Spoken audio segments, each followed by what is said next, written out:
నమస్కారం. అమరావతి న్యూస్ కి స్వాగతం. మంచి అలవాట్లు, మంచి ఆహారం, వ్యాయామం, మంచి ఆలోచనల ద్వారా ప్రతి ఒక్కరూ ఆరోగ్యాన్ని కాపాడుకోవాలని సీఎం చంద్రబాబు సూచించారు. యోగా, ధ్యానం, ప్రాణాయామం వంటివి జీవన శైలిలో భాగం చేసుకోవాలని పిలుపునిచ్చారు. సంపద ఉన్న వాళ్ళ కంటే ఆరోగ్యంగా ఉన్న వాళ్లే అదృష్టవంతులని ఉద్ఘాటించారు. చిత్తూరు జిల్లా పూతలపట్టు నియోజకవర్గం యాదమరి మండలం కండ్రిగలో నిర్వహించిన సంజీవని కార్యక్రమంలో పాల్గొన్న ఆయన ప్రజల ఆరోగ్యానికి ప్రభుత్వం ఇస్తున్న ప్రాధాన్యతను వివరించారు. తన వరకు తాను పూర్తి ఆహార నియమాలు పాటిస్తారని చెప్పారు. ఈ సందర్భంగా సంజీవని కార్యక్రమ ప్రాముఖ్యతను సీఎం వివరించారు. రావణ యుద్ధంలో లక్ష్మణుడి ప్రాణాలు కాపాడుకునేందుకు హనుమంతుడు సంజీవనిని తీసుకొచ్చారు. అదే స్ఫూర్తితో డిజిటల్ హెల్త్ రికార్డులతో ప్రజల ఆరోగ్యాన్ని కాపాడేందుకు ఈ కార్యక్రమానికి సంజీవని అని పేరు పెట్టాం. సంపద కంటే ఆరోగ్యమే గొప్పది, అందుకే ఆరోగ్యమే మహాభాగ్యమని పెద్దలన్నారు అని చంద్రబాబు పేర్కొన్నారు.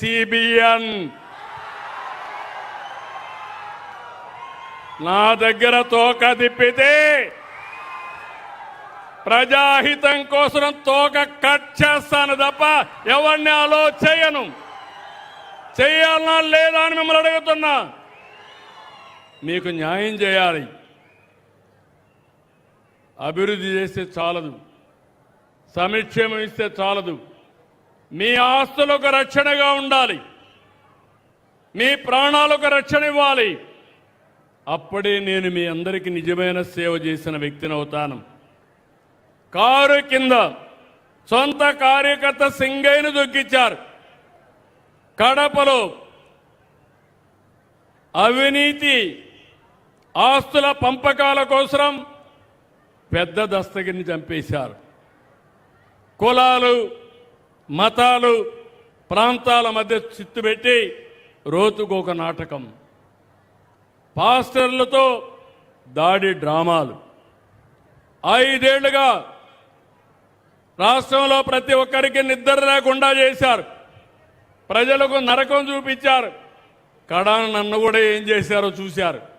కనీసం నోటీస్ ఇవ్వకుండా ఒక సాయంత్రం చేసేపోయి జైల్లో పెట్టేసే పరిస్థితికి వచ్చారు. మీరే నన్ను కాపాడుకున్నారు, ఉద్యమాలు చేశారు.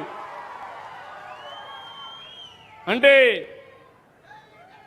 నేను ఇక్కడ అడిగేది, ఈరోజు మీ అందరికీ ఫ్రీడమ్ వచ్చిందా లేదా అని అడుగుతున్నా. భయం పోయిందా లేదని అడుగుతున్నా.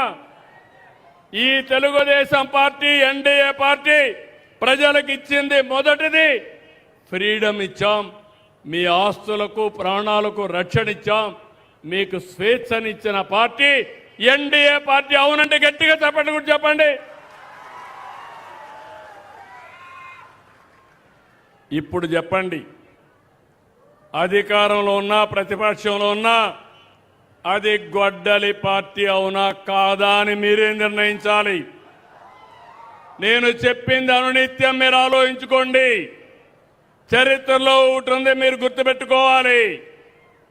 నరకాసురుడు వధ జరిగితే దీపావళి జరుపుకోండి. తెలుగుదేశం పార్టీ ప్రతిష్టాత్మకంగా నిర్వహించి మహానాడును ఈసారి క్లస్టర్ల స్థాయిలో ఒక పండుగ వాతావరణంలో కలిసికట్టుగా విజయవంతం చేయాలని పార్టీ జాతీయ ప్రధాన కార్యదర్శి మంత్రి నారా లోకేష్ పిలుపునిచ్చారు. హైబ్రిడ్ విధానంలో ఈ నెల 27, 28 తేదీలో జరగనున్న మహానాడు సన్నాహకాలపై రాష్ట్ర వ్యాప్తంగా ఉన్న 1875 క్లస్టర్ల ఇన్ఛార్జీలతో ఆయన ఆన్లైన్ ద్వారా సమావేశమై దిశానిర్దేశం చేశారు. ఈసారి మహానాడును శ్రీశక్తి మహానాడు అనే థీమ్తో నిర్వహిస్తున్నామని, మహిళా సాధికారతకు పెద్దపీట వేస్తున్నామని ఆయన స్పష్టం చేశారు. వాస్తవానికి ఈసారి మహానాడును నెల్లూరులో అత్యంత ఘనంగా 3 రోజుల పాటు నిర్వహించాలని పార్టీ భావించింది.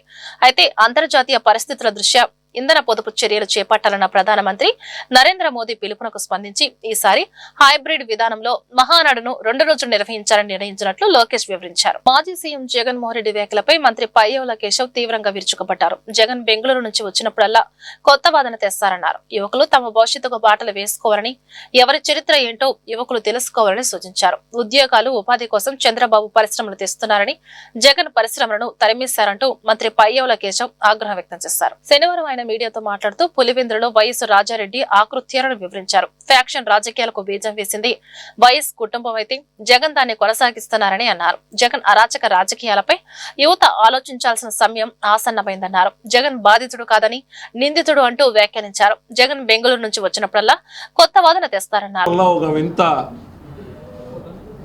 కొత్త వాదనల్ని తెర మీదకు తెచ్చి వెళ్తూ ఉంటాడు. ఆ ముందు వారమో వచ్చాడు. నేను ఈ రాష్ట్రానికి అద్భుతమైనటువంటి అభివృద్ధి చేశాను, వ్యవస్థల్ని బలోపేతం చేశాను, నన్ను సన్మానించాల్సింది పోయి విమర్శిస్తున్నారని చెప్పాడు. నిన్నటికి నిన్న ఆయన సెల్ఫ్ సర్టిఫికేట్ ఇచ్చుకున్నాడు. బాబు ఫోన్లు ఆపేయమ్మా ప్లీజ్, ఆ ఫోన్ మాట్లాడాను, ఆపేయండి కొంచెం.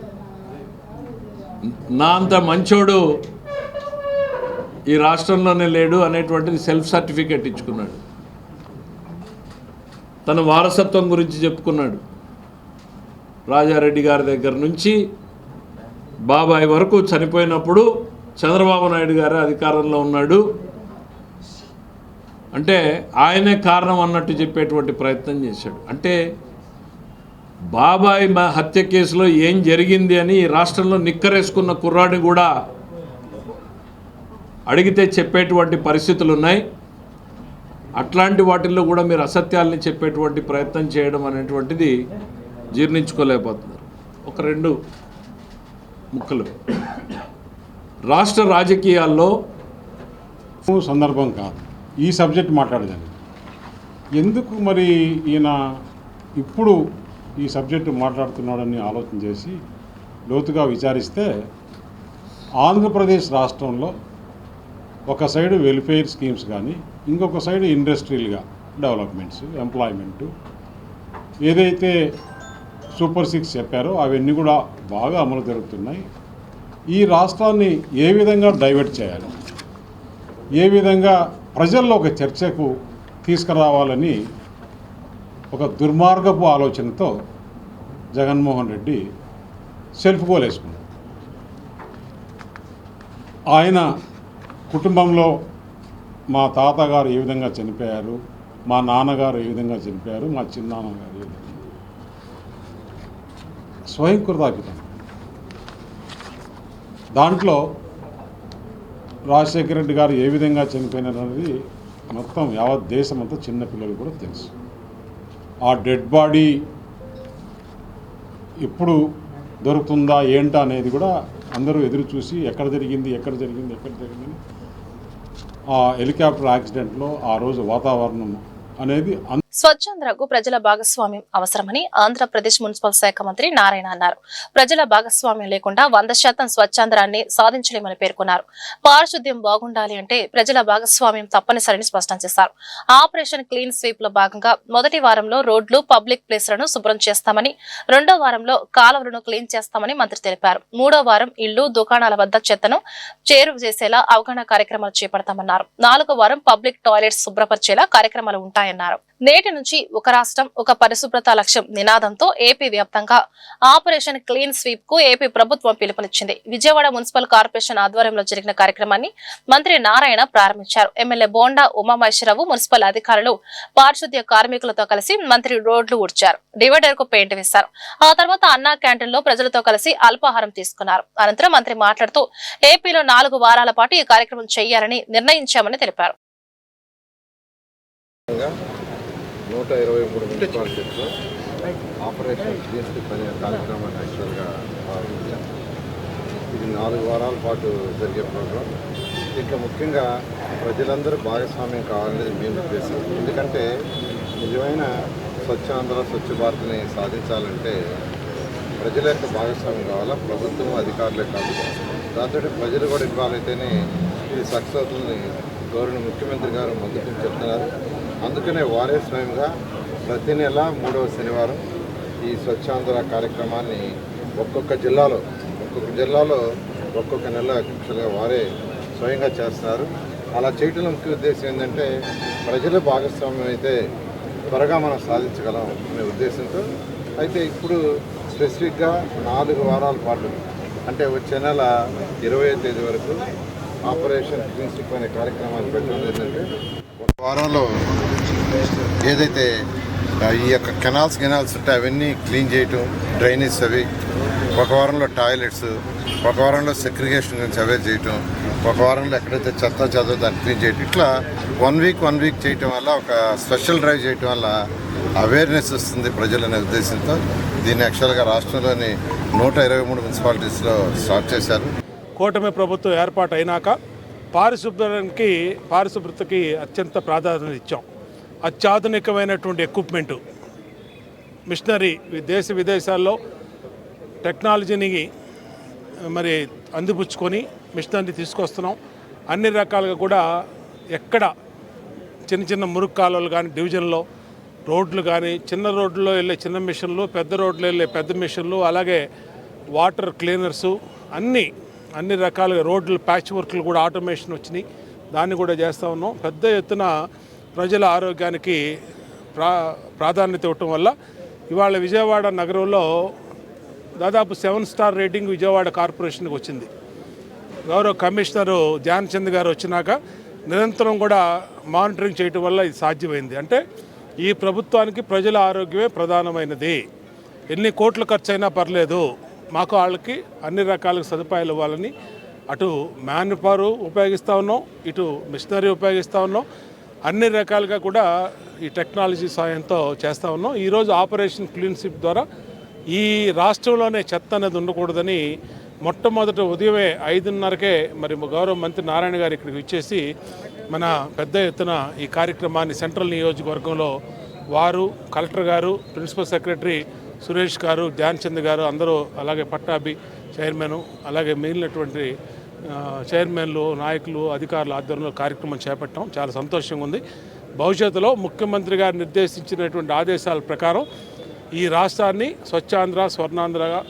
స్వచ్ఛాంధ్రలో ఈ రాష్ట్రాన్ని ముందొచ్చేటట్టుగా, దేశంలోనే ముందొచ్చేటట్టుగా అందరం కూడా ఎమ్మెల్యేలు, మంత్రులు, అధికారులు అందరం కూడా ఒకే తాటి మీద కష్టపడతామని తెలియజేస్తాం.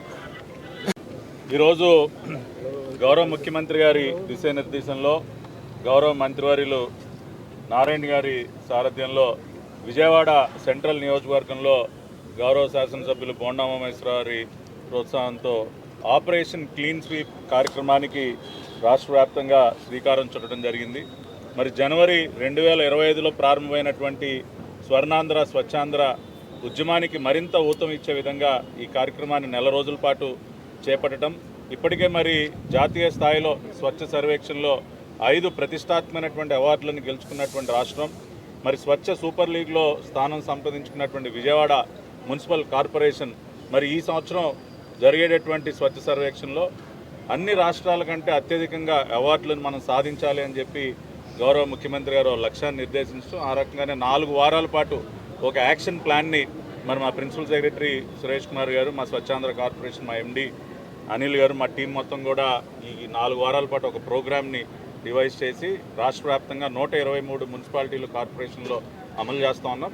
ఈ రోజున మరింత పెద్ద ఎత్తున ఈ కార్యక్రమాన్ని ఇక్కడ ఏర్పాటు చేసినందుకు గౌరవ కమిషనర్ గారు ధ్యాన్ చంద్ర గారిని, కలెక్టర్ లక్ష్మీ. విజయవాడ ఎంపీ కేసినేని చిన్నిపై వైఎస్ఆర్సీపీ ఎన్టీఆర్ జిల్లా అధ్యక్షుడు దేవినేని అవినాష్ చేసిన అనుచిత వ్యాఖ్యలను TDP Vijayawada parliament SC cell అధ్యక్షుడు సొంగ సంజయ్ వర్మ, టీఎన్ఎస్ఎఫ్ జిల్లా కార్యదర్శి చరణ్ సాయి యాదవ్ మరియు టీఎన్ఎస్ఎఫ్ అధికార ప్రతినిధి దర్శిత్ తీవ్రంగా ఖండించారు. విజయవాడ పార్లమెంట్ లో జరుగుతున్న అభివృద్ధి వైసీపీ నాయకులకు కనిపించడం లేదా అని, ఇప్పటికైనా బుద్ధి తెచ్చుకోకపోతే గతంలో వచ్చిన 11 సీట్లు కూడా ఈసారి కష్టమేనని ఎద్దేవా చేశారు. ఈ రాష్ట్ర ప్రజలు కూటమి చేస్తున్న అభివృద్ధికి మరొకసారి పట్టం కట్టడానికి సిద్ధంగా ఉన్నారని స్పష్టం చేశారు. విజయవాడ గురునానక్ కాలనీలోని ఎంపీ కార్యాలయం నందు విజయవాడ ఎంపీ కేసినేని చిన్నిపై వైఎస్ఆర్సీపీ ఎన్టీఆర్ జిల్లా అధ్యక్షుడు దేవినేని అవినాష్ చేసిన అనుచిత వ్యాఖ్యలను TDP Vijayawada parliament SC cell అధ్యక్షుడు సొంగ సంజయ్ వర్మ, టీఎన్ఎస్ఎఫ్ జిల్లా కార్యదర్శి చరణ్ సాయి యాదవ్ మరియు టీఎన్ఎస్ఎఫ్ అధికార ప్రతినిధి దర్శిత్ మీడియా ముఖ్యంగా తీవ్రంగా ఖండించారు. ఈ సందర్భంగా వారు మాట్లాడుతూ జగన్ మీడియా సమావేశాల్లో ఎన్టీఆర్ జిల్లాలో ఒక కీలక రాజకీయ అంశాన్ని ప్రస్తావిస్తూ వంగవీటి రంగాను టైగర్ గా అభివర్ణిస్తూ చెప్పుకొచ్చారని, అయితే జగన్ కు గత 5 సంవత్సరాలు రంగా ఎందుకు గుర్తుకు రాలేదని ప్రశ్నించారు. ఇప్పుడు ఓట్ల కోసమే రంగా గుర్తు వచ్చారని ఎద్దేవా చేశారు.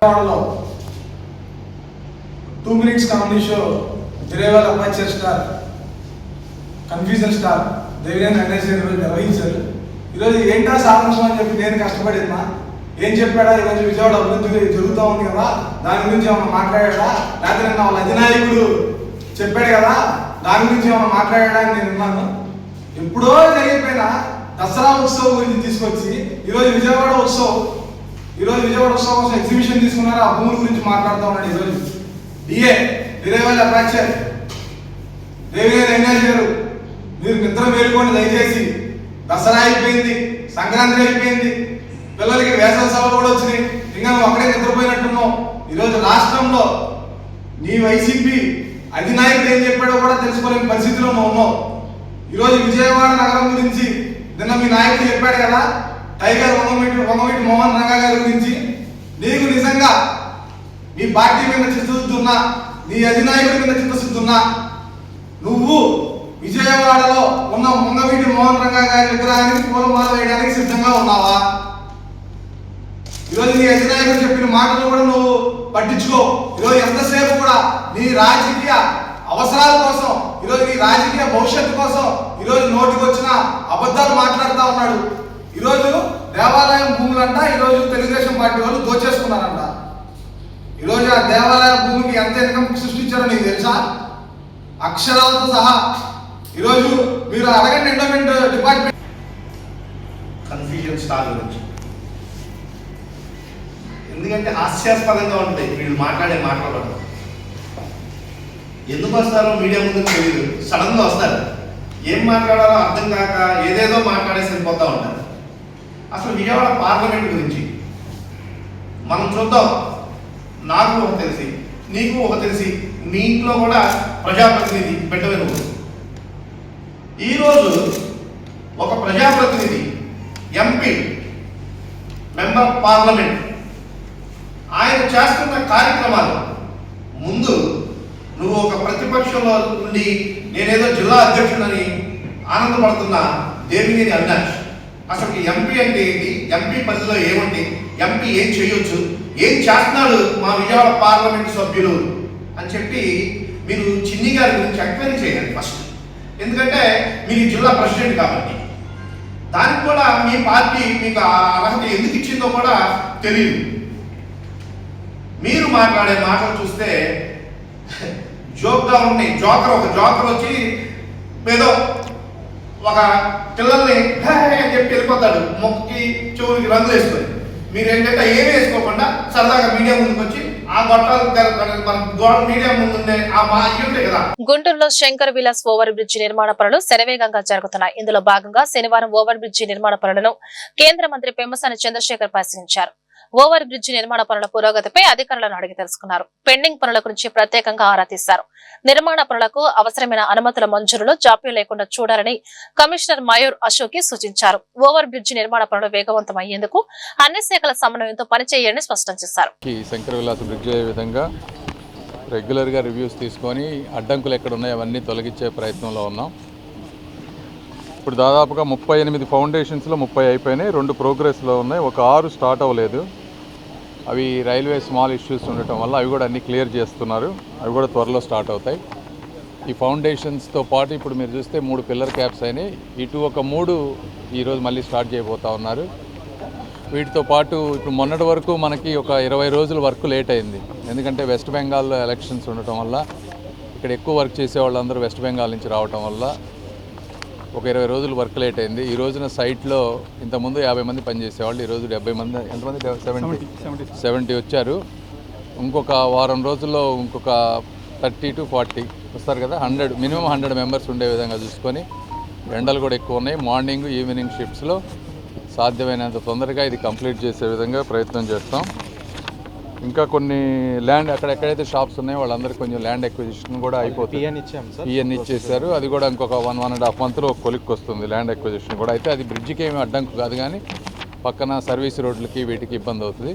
బట్ ఏదేమైనప్పటికీ అనుకున్న టైం ప్రకారం వచ్చే సంవత్సరం జూలై 2027కి ఎట్టి పరిస్థితుల్లో కంప్లీట్ చేసే విధంగా అందరినీ కోఆర్డినేట్ చేసుకొని చేస్తాం. ఇప్పుడు ఇక్కడేమి డిపార్ట్మెంట్ పర్మిషన్ ఏం పెండింగ్ లేదు, అది వితిన్ 24 అవర్స్లో ఇస్తారు. అదంతా మన కమిషనర్ చేతుల్లోనే ఉంటుంది కాబట్టి ఇబ్బంది ఏం లేదు. అందుకే ఫౌండేషన్స్ అయిపోతే వర్షాకాలం వచ్చినా మనకు పెద్దగా ఇబ్బంది ఉండదు. మనకి 6 ఫౌండేషన్స్ ఏదైతే ఉన్నాయో అవి రైల్వేకి అటు ఇటు రావాల్సినవి, వాళ్ళు కొంచెం ఎక్కువ టైం తీసుకొని ఇవన్నీ చేయడం వల్ల అది లేట్ అయింది. ఇప్పుడు అవి కూడా పర్మిషన్స్ వచ్చేసినాయి, అవి కూడా స్టార్ట్ చేస్తారు. ఈ 1 మంత్లో కనుక అవి కనుక కంప్లీట్ చేసుకోగలిగితే మనం సైమల్టేనియస్గా మీరు అర్థం చేసుకో, ఆ ఫౌండేషన్స్తో పాటు ఈ వర్క్ కూడా అన్నీ ఇక్కడ నుంచి సైమల్టేనియస్గా జరుగుతాయి. ఒకసారి క్యాప్స్ వేసిన వాటికి ఇవి చేయటం, అదేవిధంగా గడ్డర్లు అవన్నీ కూడా ఇక్కడ వచ్చి క్యాస్టింగ్ చేసే కన్నా ఇక్కడ ల్యాండ్ కావాలని అడిగారు చుట్టుపక్కల, అక్కడ ప్రీ క్యాస్ట్ చేసుకొని వచ్చి పెట్టే విధంగా కొన్ని ప్లాన్ చేస్తూ ఉన్నాం. దానికి కూడా ఇప్పుడు మన సరస్ మేళాకి మనకు ల్యాండ్ ఇచ్చిన వాళ్ళని అడిగాం, వాళ్ళు ఒప్పుకున్నారు. సో అక్కడ వాళ్ళు ఇమీడియట్గా అక్కడ వర్క్ చేసుకొని అవి ఇవి అన్నీ సైమల్టేనియస్ చూసుకుని ఏదైనా జూలై అన్ని వర్షాలు అక్కడక్కడ షార్టేజ్ ఎలక్షన్స్ కానీ రకరకాల వెదర్ సహకరించి ఇవన్నిటి దృష్టిలో పెట్టుకొని వచ్చే సంవత్సరం జూలై కల్లా చేస్తామని చెప్పాం. అవసరమైతే ఒక నెల ముందే ఉంటుంది తప్పించి ఎట్టి పరిస్థితుల్లో లేట్ కాకుండా చేస్తాం. అధ్యాపక ఉద్యమ నేత మాజీ ఎమ్మెల్సీ ఎంజే మాణిక్యరావు శత జయంతి ఉత్సవాలు శనివారం ఏసీ కళాశాల ఆడిటోరియంలో జరిగాయి. ఎంజేఎం మెమోరియల్ కమిటీ ఈ ఉత్సవాలను నిర్వహించింది. మాజీ ఎమ్మెల్సీ కెఎస్ లక్ష్మణరావుతో పాటు బాపట్ల మాజీ ఎంపీ మాల్యాద్రి, ఎమ్మెల్యే నక్క ఆనందబాబు, రిటైర్డ్ వీసీ బాలమోహన్ దాస్, ఇతర అధ్యాపకులు నివాళులర్పించి మాట్లాడారు. గతంలో అందరూ ఉన్నత విద్యను అభ్యసించగలిగారంటే ఎయిడెడ్ కళాశాలలే ప్రధాన కారణమని చెప్పారు. ఎయిడెడ్ అధ్యాపకుల సమస్యల పరిష్కారానికి ఎంజేఎం విశేషమైన కృషి చేశారని, ఆయన ఆశయాల సాధన కోసం ప్రతి ఒక్కరూ కృషి చేయాలని పిలుపునిచ్చారు. అధ్యాపక ఉద్యమ నేత ఎంజే మాణిక్యరావు గారి శత జయంతి ఉత్సవాలు ఈ ప్రాంతంలో ఎయిడెడ్ కాలేజీల ద్వారానే వేలాది మంది లక్షలాది మంది చదువుకోగలిగారు. బాలమోహన్ దాస్ గారు కూడా నర్సరావుపేట ఎస్ఎస్ఎన్ కాలేజీలో చదివాడు. నేను కూడా సిఆర్ రెడ్డి కాలేజీలో చదువుకున్నాను. ఆ రోజు చదువుకోగలిగామంటే ఎయిడెడ్ కాలేజీలే కారణం. వాటికి ఎయిడ్ తీసుకురావడంలో, ఆ సిబ్బందికి అధ్యాపకులకు రక్షణ కల్పించడంలో మాణిక్యరావు గారు మహత్తరమైన పోరాటాలు చేశారు. ఆయన 11 ఏళ్ల శాసనమండలి సభ్యుడిగా కూడా ఎక్కువ ఎయిడెడ్ గురించే కృషి చేశాడు. అందువల్ల ఆయన మీద కృతజ్ఞతతో ఈరోజు ఈ శత జయంతోత్సవాలు నిర్వహిస్తూ ఉన్నాం. భవిష్యత్తులో ప్రభుత్వ విద్యారంగ పరిరక్షణకి దీన్ని ఒక ఆదర్శంగా తీసుకుని కృషి చేస్తామని తెలియజేస్తాం. నమస్కారం, నా పేరు బాలమోహన్ దాస్. 2005-2008లో ఇక్కడ నాగార్జున యూనివర్సిటీ వైస్ ఛాన్సలర్గా పనిచేశాను. మాది నరసరావుపేట. మాణిక్యాలరావు గారు పుట్టింది నరసరావుపేట. ఉపాధ్యాయులకు ఒక ఆరాధ్య దైవం అని మాణిక్యాలరావు గారు ఈ రోజున వారి అభిమానులంతా కలిసి శత జయంతి ఉత్సవాలు జరగటం చాలా సంతోషం. నేను విశాఖపట్నంలో ఉంటాను. ఇక్కడ ప్రత్యేకంగా ఆ కార్యక్రమం కోసమే నేను రావడం జరిగింది. మాణిక్యాలరావు గారిని మర్చిపోం మనం. ఈ రోజున ఆంధ్ర యూనివర్సిటీ శత జయంతి ఉత్సవాలు జరిగినాయి. ఆయన అక్కడే చదువుకున్నారు. సచ్చిదానందమూర్తి గారు ఈ ప్రాంతానికి చెందినవారు, వారి శత జయంత్యోత్సవాలు జరిగినాయి. ఈ రోజున మాణిక్యాలరావు గారి శత జయంత్యోత్సవాలు జరుగుతున్నాయి. ఇన్స్టిట్యూషన్స్కి శత జయంత్యోత్సవాలు జరుగుతాయి, కానీ వ్యక్తులకి జరగటం చాలా అరుదు. మహాత్మా గాంధీ గారికి జరిగి ఉండొచ్చు, నెహ్రూ గారికి జరిగి ఉండొచ్చు, మాణిక్యాలరావు గారికి ఈరోజు జరగటం మన గుంటూరు ఏసీ కాలేజీ చేసుకున్న ఒక అదృష్టంగా నేను భావిస్తున్నాను. ఎంతోమంది ఇక్కడి నుంచి దూర ప్రదేశాల నుంచి కూడా వచ్చారు. ఇక్కడ మాల్యాద్రి గారు ఉన్నారు. అక్కడ జవహర్ భారతి కాలేజీ ప్రిన్సిపాల్లో చేసినప్పుడు వారు కాలేజీ యూనియన్ ప్రెసిడెంట్గా కూడా ఉన్నారని వారు చెప్పడం జరిగింది. మిత్రుడు లక్ష్మణరావు ఈ కార్యక్రమాన్ని చేపట్టడం ద్వారా మాణిక్యాలరావు గారికి నమస్కారాలు చెప్పడమే కాకుండా ఉపాధ్యాయులందరికీ కూడా ఒక గౌరవ సూచకంగా మనకు మేలు చేసిన వారిని మర్చిపోకూడదు అనే ఉద్దేశంతో లక్ష్మణరావు గారు చేస్తున్నారు. మిత్రులు చాలామంది ఇక్కడి నుంచి వచ్చి ఉన్నారు. నాకు కొంతమంది తెలుసు, కొంతమంది తెలియదు. గుంటూరు అంటే నాకు చాలా ఇష్టం. మమకారం, కారం, సహకారం. రైల్వే మహాల్లో జరిగిన రోజ్గార్ మేళా కార్యక్రమాన్ని కేంద్ర సహాయ మంత్రి పెమ్మసాని చంద్రశేఖర్ జ్యోతి ప్రజ్వలన చేసి ప్రారంభించారు. ఈ సందర్భంగా మంత్రి పెమ్మసాని చంద్రశేఖర్ మాట్లాడుతూ దేశ యువత సేఫ్ జాబ్ కోసం ప్రయత్నాలు చేస్తున్నారని అన్నారు. ప్రధాని మోడీ ఒక లక్ష్యంతో ముందుకు వెళుతున్నారని తెలిపారు. నేషనల్ హైవేస్, రైల్వే స్టేషన్స్ అన్ని డెవలప్మెంట్ చేస్తున్నారని తెలిపారు. 2013లో శాంక్షన్ అయిన నందివెలుగు బ్రిడ్జిని కూటమి ప్రభుత్వం అధికారంలోకి వచ్చాక మరలా మొదలు పెట్టామని తెలిపారు. 10,000 కోట్ల రూపాయల రైల్వే బడ్జెట్ ను ఏపీకి కేటాయించారని అన్నారు. భారతదేశాన్ని ముందుకు తీసుకువెళ్లాలి అంటే యువత వలనే సాధ్యం అవుతుందని అన్నారు. 1,05,000 పోస్టాఫీసుల్లో 4,50,000 మంది ఉద్యోగులు పనిచేస్తున్నారని తెలిపారు. దేశంలోని పోస్టాఫీసుల ఆదాయాన్ని 200 కోట్ల నుంచి 2,000 కోట్లకు పెంచామని తెలిపారు. జయించిన చూపించిన నూతన ఉద్యోగస్తులందరికీ కూడా ధన్యవాదాలు, అభినందనలు తెలుపుతా ఉన్నాను.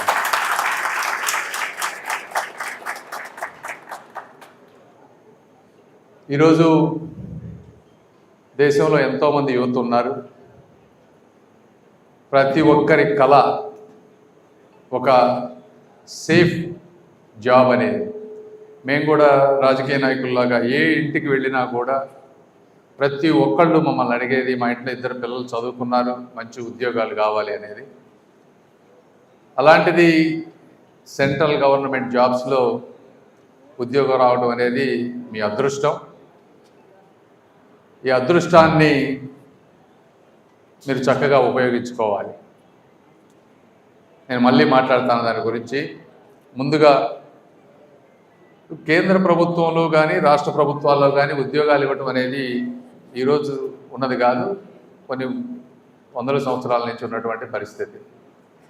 అయితే ఇటువంటి కార్యక్రమం ద్వారా దీన్ని ఒక కార్యక్రమంగా మార్చి రోజ్గార్ మేళా అని పెట్టి మాలాంటి మంత్రుల్ని ఆయా రాష్ట్రాలకు పంపించడం కానీ, అదేవిధంగా ప్రధానమంత్రి గారు దీని గురించి ఒక టైం తీసుకొని మీ అందరితో మాట్లాడటం కానీ ఎందుకు చేస్తున్నారో కూడా మీరు అందరూ అర్థం చేసుకోవాలి. ప్రతిదీ ఏ కార్యక్రమం చేయాలన్నా కూడా ఇది ఒక పని. మీ గురించి తెలుసుకోవాలి, డేటా తీసుకోవాలి, మాట్లాడాలి. ఇవన్నీ ఎందుకు చేస్తూ ఉన్నారంటే భారతదేశం మోదీ గారు ఒక నిర్దిష్టమైనటువంటి లక్ష్యంతో ముందుకు వెళ్తూ ఉన్నారు. మొన్న 2 రోజుల క్రితం మా మంత్రులందరినీ, సెక్రటరీలందరినీ కూర్చోబెట్టి మాట్లాడాను. ఆయన మాట్లాడినప్పుడు నేను 2047 వికసిత్ భారత్ అనేది నేను ఇచ్చినటువంటి పిలుపు ఒక స్లోగన్ కాదు, నేను నిజంగా దాన్ని నమ్ముతున్నాను. ఆ నమ్మకం కోసం మనస వాచ కర్మణ పనిచేస్తున్నాను, మీరు కూడా దాన్ని పనిచేయాలని చెప్పారు. అంటే అటువంటి ఒక రోడ్ మ్యాప్ తోటి ఈరోజు ఎక్కడైనా తీసుకుంటే ఈ విశ్వంలో భూమి అత్యంత సుందరమైన మనం ఏదైతే దేశం ఈ భూమి మీద నిలబడ్డామో అదే అత్యంత ముఖ్యమైనది. అందులో భారతదేశం కూడా ఒక మంచి నాగరికత ఉన్నటువంటి సొసైటీ. మన వాళ్ళు ఎక్కడెక్కడో దేశ విదేశాలకు వెళ్ళి ఉండే కన్నా ఈ భారతదేశాన్ని ముందుకు తీసుకువెళ్ళటంలో ప్రతి ఒక్కళ్ళు కనుక పాత్ర పోషిస్తే మనం కూడా ఒక డెవలప్డ్ నేషన్గా అవుతుంది. ఎందుకంటే ఇప్పుడు మీరు అమెరికా కానీ ఎక్కడ పోయినా కూడా అక్కడ వేరే వాళ్ళు ఎవరు లేరు. మన వాళ్ళే సాఫ్ట్వేర్ కంపెనీలు పెడతా ఉన్నారు, మన వాళ్ళే సీఈఓలు అవుతా ఉన్నారు, మన వాళ్ళే అక్కడ. ఈ వార్తలు ఇంతటితో సమాప్తం. నమస్కారం.